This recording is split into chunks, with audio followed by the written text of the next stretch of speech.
문재인 정부의 유체 이탈적인 경제 인식에 대해서 유감을 표합니다. 소득 주도 성장이라는 이상한 경제 정책으로 우리 경제는 고용과 수출, 투자, 성장, 소득 분배 거의 모든 경제 지표면서 사상 최악의 신기로 행진하고 있습니다.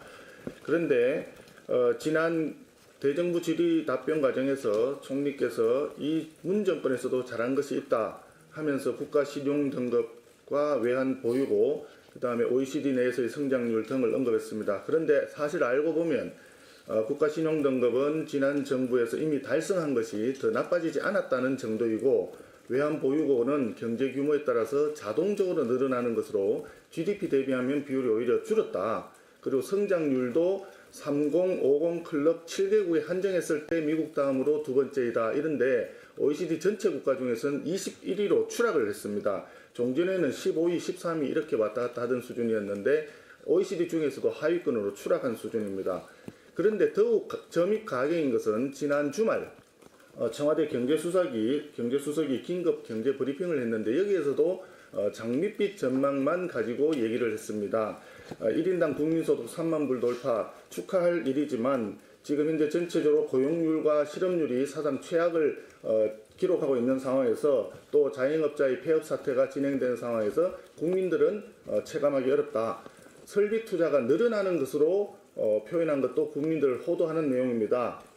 사실상 2018년 2분기부터 계속 감소하고 있고 작년도에는 전년 대비 4.2% 감소로 사상 금융위기 이후 최대폭 감소입니다. 이렇기 때문에 지금 현재 전체적으로 일자리 참사라든지 그 다음에 투자 위축, 성장률 추락, 극심한 양극화 등 거의 모든 면에서 IMF 경제 위기나 글로벌 금융 위기보다도 더 혹독한 경제 참사가 지금 현실이 되고 있습니다. 현실을 외면하지 마시고 청와대에서 엉뚱한 자료로 자화자찬하는 이런 유체 이탈 합법은 국민들을 더욱 화나게 하는 것이다. 특히나 대통령의 눈가기를 정부 당국자가 나서서 막고 있는 것이 아닌지 심히 유감스럽습니다. 한 가지만 더 말씀드리겠습니다. 지금 2020년 내년도 예산안 편성 지침도 발표가 되었는데 총지출 규모가 무려 500조를 넘게 지금 예정이 되어 있다고 합니다. 과거 6년 만에 300조에서 400조를 돌파한 것을 불과 이전 정부 3년 만에 400조에서 500조로 100조 이상이 늘어나는 규모이다.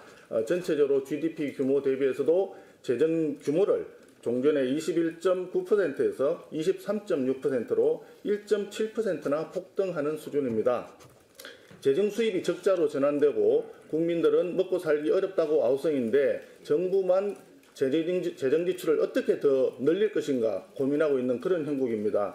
국민 부담이 앞으로도 얼마나 더 늘어날지 짐작하기 어려운 상황에서 고용 분배 등 민생의 어려움은 경기 요인이나 구조적 요인 등 복합작용에 있어서 단기간에 개선이 쉽지 않다는 당국자의 이야기는 경제 실패의 책임을 남 탓으로 돌리고 있는 그런 언급으로 보입니다.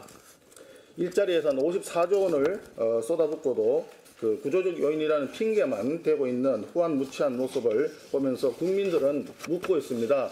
우리의 혈세가 어디에 쓰여져 있느냐, 어떻게 쓰여져 있느냐, 이것을 묻고 싶습니다. 더 이상 증세 폭탄을 서민 대중에게 투하할 것인지, 엄청난 국가 채무라는 시한폭탄을 미래 세대에게 떠안길 것인지 정부 당국자는 심사숙고하기 바랍니다. 답은 이미 나와 있습니다. 엉망진창의 결과를 나타낸 소득 주도 성장 즉각 폐기하기 바랍니다.